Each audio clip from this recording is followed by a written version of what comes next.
Assalamualaikum warahmatullahi wabarakatuh. Selamat datang di channel Alek Aceh. Jangan lupa untuk subscribe, like, share, dan komen. Semoga video ini bermanfaat dan berguna bagi Anda, dan channel ini terus bisa berkembang agar kami terus bisa berkarya lewat seni dan budaya bangsa Indonesia. Baiklah, hari ini kita coba membahas pukulan-pukulan Rapai yang lazim dipakai untuk mengiringi tarian Ratuh Jaro. Sebelum kita masuk kepada inti, saya akan memperkenalkan beberapa bunyi yang terdapat pada Rapai ini. Berikut contohnya. Yang pertama adalah crik. Crik yaitu bunyi yang dihasilkan dari kerincing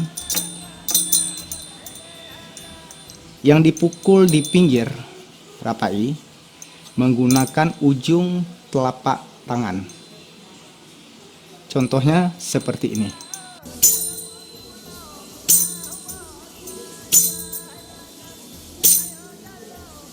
Kita coba lagi.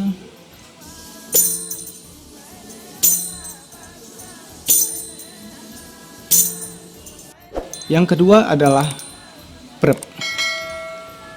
Suara prep itu dihasilkan dengan memukul bagian dalam Rapai dengan telapak tangan, yang posisi telapak tangan itu dirapatkan.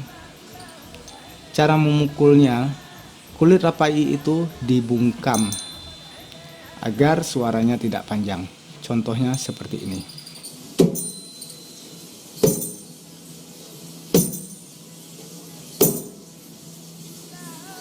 Kita coba lagi.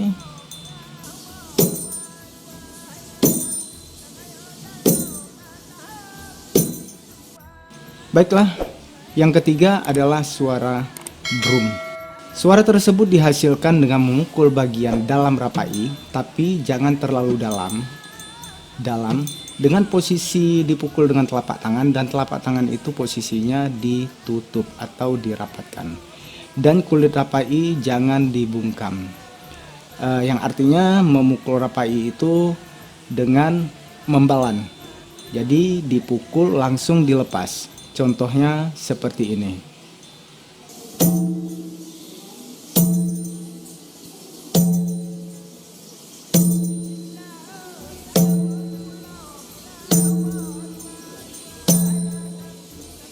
Kita coba lagi.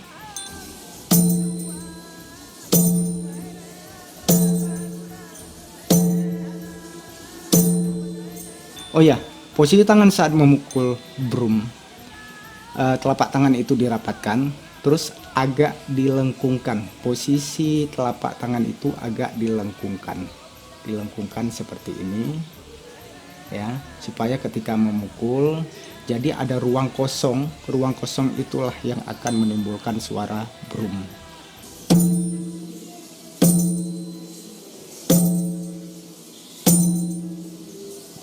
Yang keempat adalah suara preng. Suara preng dihasilkan dengan memukul bagian pinggir Rapai dengan telapak tangan, dan posisi telapak tangan jari-jarinya direnggangkan. Nah, posisi telapak tangan jari-jarinya direnggangkan, dan bentuk telapak tangan itu agak melengkung juga, jadi seperti ada ruang kosong di tangan kita. Jangan dilurusin seperti ini, tapi agak dilengkungkan sedikit, dan jari-jarinya direnggangkan. Contohnya seperti ini.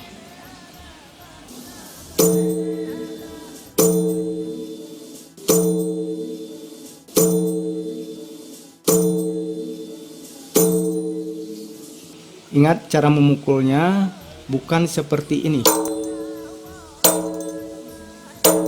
tetapi manfaatkan ruang kosong yang ada di tengah telapak tangan Anda itu untuk menghasilkan suara preng.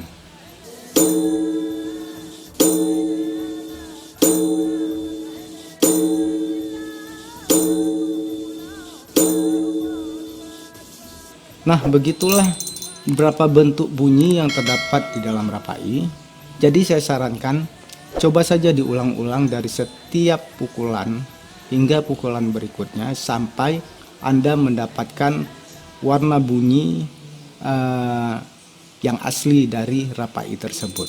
Dicoba aja, insya Allah pasti bisa. Setelah kita mengenal warna bunyi tersebut, sekarang kita coba akan masuk kepada jenis-jenis pukulan yang biasa kita dengar, yang terdapat di dalam tarian Ratuh Jarong. Ada berapa jenis pukulan yang dimainkan di dalam tarian Ratuh Jarong, dan jenis-jenis pukulan tersebut contohnya seperti ini. Yang pertama adalah lepek.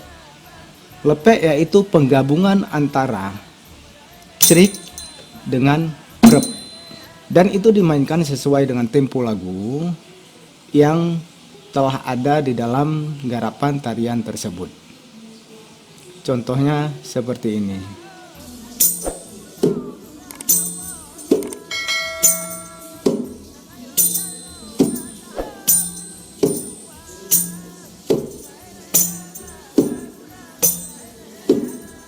Nah, itu adalah pukulan lepek. Kita coba sekali lagi dan kita naikkan temponya.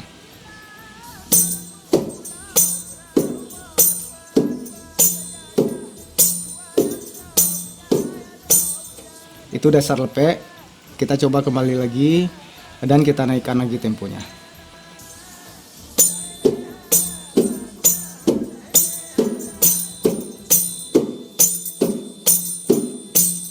Oke, kita coba naikkan lagi, sedikit lagi.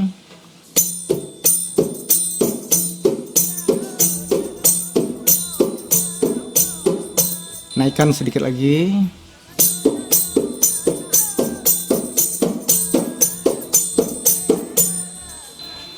Nah, bagi yang masih penasaran, dicoba-coba aja terus.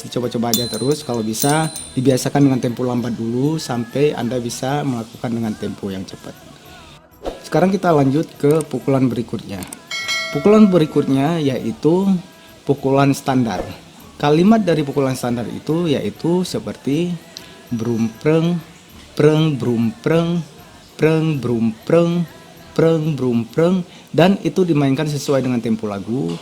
Pola atau motif yang dimainkan itu tergantung pada lagu yang dipakai di dalam tarian tersebut. Ingat ya kalimatnya, brum preng, preng brum preng, preng brum preng, terus dimainkan.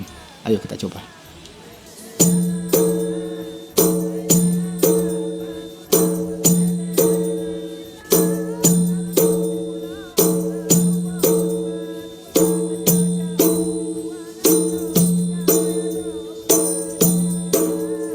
Oke, kita coba lagi dan kita coba naikkan temponya sedikit.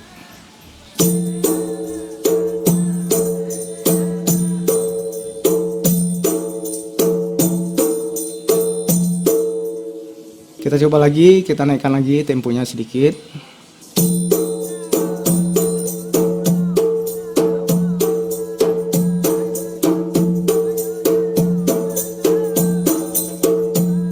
Itu dasar pukulan standar yang dipakai pada tarian Ratuh Jarong. Sekarang coba kita gabungin antara lepek dengan standar dengan dua kali pengulangan. Mari kita coba. 5, 6, 7, 8.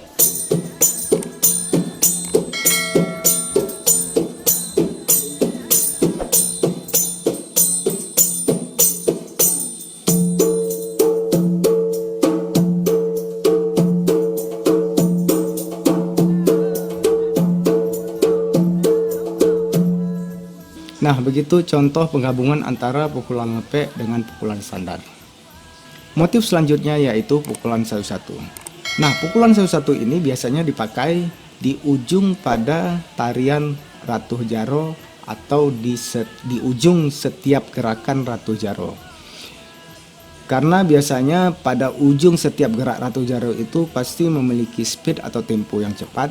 Jadi pukulan ini lazim dipakai untuk mengiringi pada ujung tarian tersebut.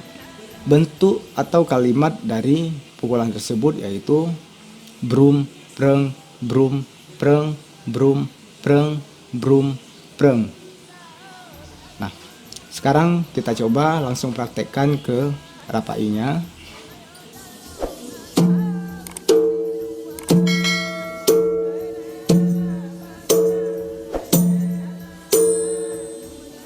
Kita coba naikkan temponya.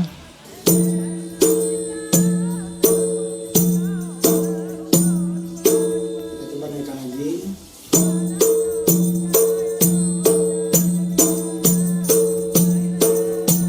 Kita coba sedikit lagi.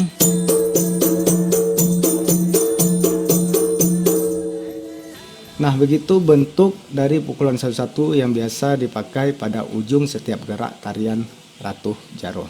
Sekarang kita coba penggabungan antara lepek, standar, dengan pukulan 1-1. Ayo, kita mulai. 5, 6, 7, 8. 1.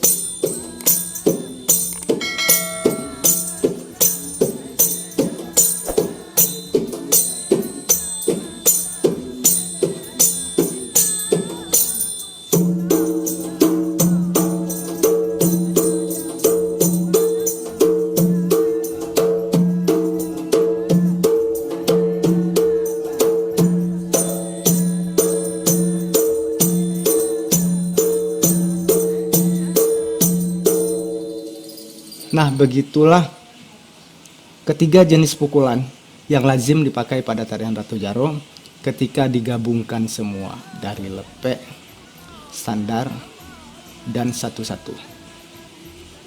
Untuk contohnya, saya akan coba membawakan satu jenis lagu di mana di dalam lagu tersebut ada pukulan lepek, ada pukulan standar, dan pukulan 1-1. Oke, kita coba lagu tersebut. Cie. Nangro Acehnya tempat lelahe bau jong pantai Pulau Sumatera dilembarokan jam jaro kate jino hanale aman sentosa. Nangro Acehnya tempat lelahe bau jong pantai Pulau Sumatera dilebarokan dalam jaro kape jino hanale aman sentosa.